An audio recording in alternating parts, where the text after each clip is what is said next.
दुनिया में तनिको हमरा जान नइखे, अब दिल में हमरा कोनो अरमान नइखे। मुस्कुराए खातिर तो दिन भर मुस्कुरातानी, लेकिन चेहरा पर असली मुस्कान नइखे। प्रेजेंटेड बाय विदेशी लाल एंटरटेनमेंट।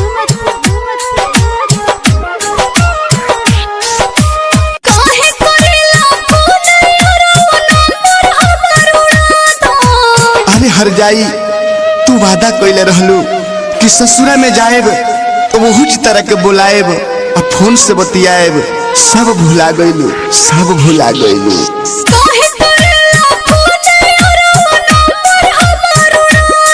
दिन रात रोइले जहर अपना देवरे से भेजा दो। अब बात न करबू हमरा से तो तू ही मुआ दो।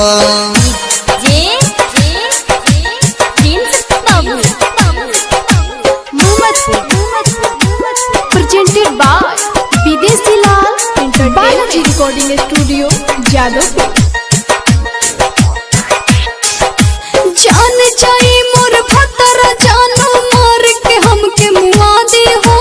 जन्म जन्म के कहल वादा कैसे आज भुला दी हो।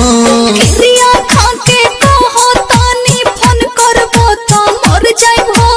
तुहरा कुछु कहर से पहले हम ही कुछु कर जाइबो।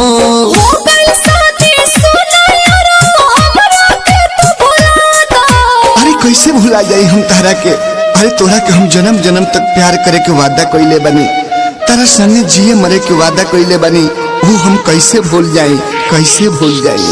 हो गई शादी सुना यारो हमरा के तू भुला दो।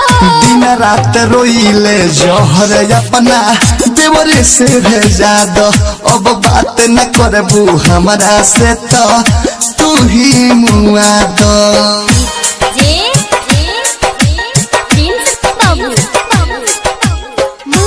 प्रेजेंटेड बाय रिकॉर्डिंग विदेशी लाल जादव एंटरटेनमेंट।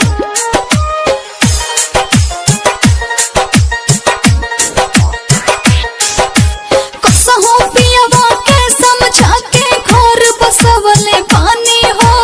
एको बिर ना पूछलू हो कि हम कैसे जियतानी हो। तू अपन घर बसाला हमरो के अब जिए दो।